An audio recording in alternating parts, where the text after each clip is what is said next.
but I was older. I had a master's degree when I was in Vietnam. I was 27.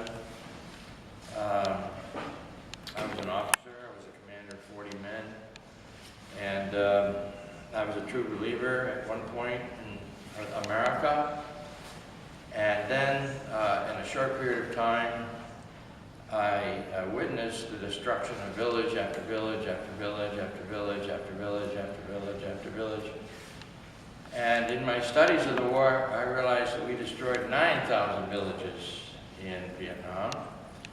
And in the 11 years that we were there, from 64 to 75, the most intense years, 2,000 people from Southeast Asia, South Vietnam, North Vietnam, Cambodia, and Laos were on average killed every day, meaning they were murdered every day.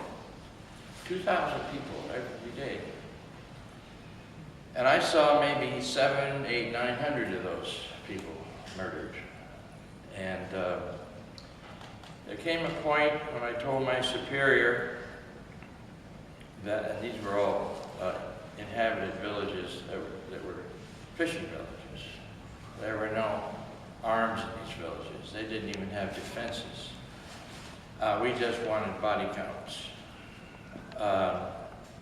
And so I went from feeling like Mike, who grew up in the greatest country in the history of the world, and Davai created to bring prosperity to the impoverished and Christianity to the heathen. It was I liked the story when I was growing up.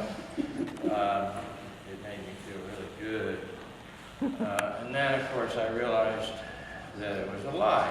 The whole thing was a lie. Everything was a lie. I didn't believe it. When I kind of had my wake-up call, I realized that I probably needed to question everything I'd ever been taught about the Founding Fathers, the Constitution, our exceptional, noble culture. And there came a time in Vietnam, because I'd been in graduate school and I'd been in law school also, I told my commander, I said, in the Declaration of Independence, which was supposedly coined by Thomas Jefferson, a lot of people that liked Jefferson, he used these words. He talked about the merciless Indian savages. Those words are in the Declaration of Independence. And I told my superior, I said, Jefferson had it upside down. We're the savages. We destroyed authentic people and call ourselves exceptional. But we really are the savages, and we've never, ever reckoned with this fact that we founded our entire society on the genocide of hundreds of nations of indigenous people, and we did it with impunity. And it still has been done with impunity, and then we did the same thing with slavery. So all those things were swirling around with me that I had gone from being exceptionally dumbed down, you could say really in the dark.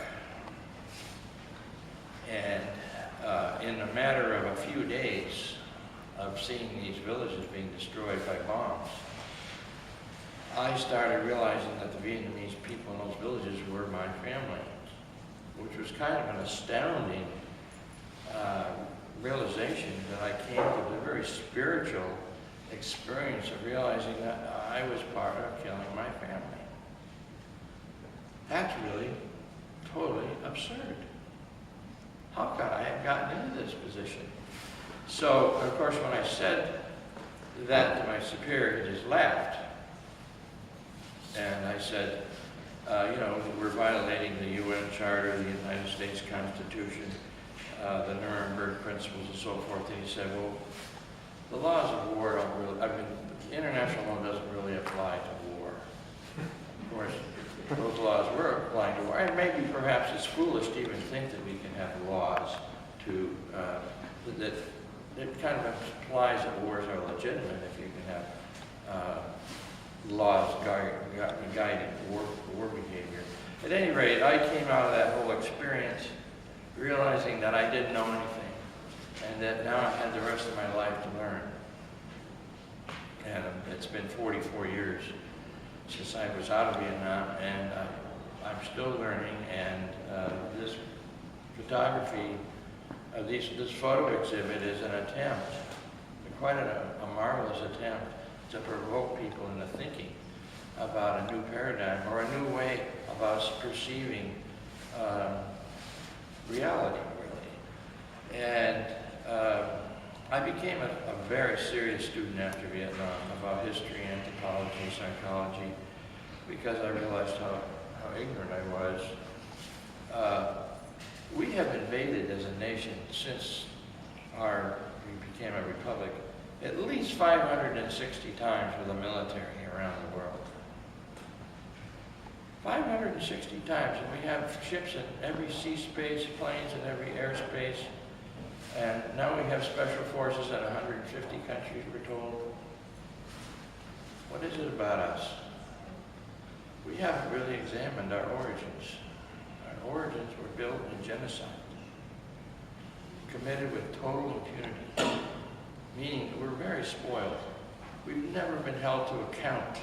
We've never had to psychologically and spiritually address the fact that we stole the land that's called the United States of America.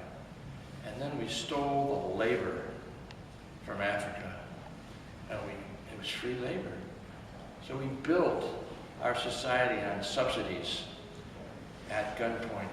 And I don't think we can really mature as a nation, as a culture, unless we really address those deep, original scars in our soul. And I know that for me, my whole post-Vietnam life has been trying to recover my soul, trying to recover my humanity, if you will.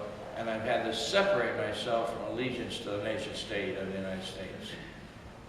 So I'm sorry to offend people, but I'm not a nationalist and I'm not a patriot. I am a citizen of the world trying to recover myself as a human being with other human beings.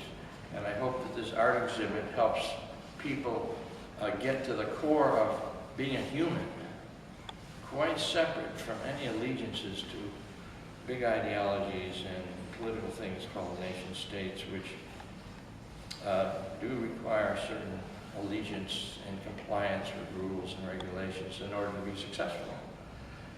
And I was a perfect example of a successful little farm.